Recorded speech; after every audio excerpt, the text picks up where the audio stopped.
Армысыз, Қасым-Жомарт Кемелұлы. Бір елдің басшысысыз, беделері. Халықтың халін ашар, ызасы от. Мен сізден жасырайын, неге мұны? Қазақтың айтар болсам жағдайын, санасын басып алған сары уайым. Сөзімнің жететінін білгендіктен, жағынып, жалған мақтап не қылайын? Халықты шенеуніктер қанап отыр, қаңғыған қорқаулардай талап отыр. Жаңа басшы жаңа жолға бастай ма деп үмітпен күллі жұртым қарап отыр. Салғанмен астанадай шаңырақ бір, далада ауыл түгел қаңырап тұр. Жаутаңда бірде анда бірде мында, не істейміз деп жамырап тұр.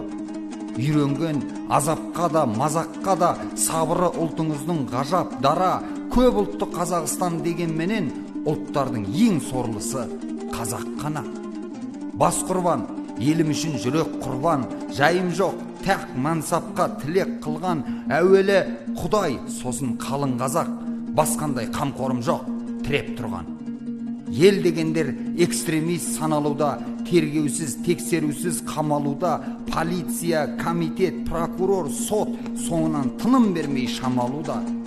Қол ұшын бере алмайтын қиналғанда, билікке себеп тым көп иланбауға, білмеймін, Ақордаға шеттерінен қайырымсыз, қансыз ғана жиналған ба?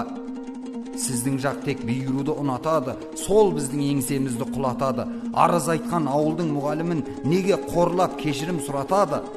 Ел тозбас, бастаушысы болса мықты, бабалар баққа жетер жол салыпты. Айыбымыз бар болса айтыңыздар, үкіметке не жазып ек соншалықты? Осыған дейін талай амалдадық, тыныштық бұзылар деп алаңдадық. Өзгеріс боладына сендіретін әділетті сайлау да таба алмадық. Қашанғы осылардан бұғамыз деп, қашанғы ызамызды тығамыз деп, қураған шөп секілді халық отыр, бір күні алаңдарға шығамыз деп. Әзір тыныш болған соң үміт әлі, ол сөнсе халық бәрін ұмытады. Шырпы тиіп тұтанса қураған шөп, айтыңызшы, ол өрттен кім ұтады? Жан емеспін, жақсыны алалайтын, жайлар көп жүрегімді жаралайтын. Айтыңызшы, ынжық билік кімге керек? Көк туды да қорғауға жарамайтын. Жасақын басыңызды қатырмасын, артық сөйлеу қашанда ақынға сын. Сұрағымыз келгені үш-ақ нәрсе: бір, тілділік, жеріміз сатылмасын. Үшіншісі, келімсектер келіп алып қазақты құлғып тізе батырмасын. Бар еді хан құрметтеу салтымызда, қанықпын сыртыңыздан даңқыңызға. Шынымен қазақ үшін қорған болсаң, орман боп қазақ тұрар артыңызда. Алаға, елдің сөзі осы боп тұр. Не деп жауап берейін халқыңызға?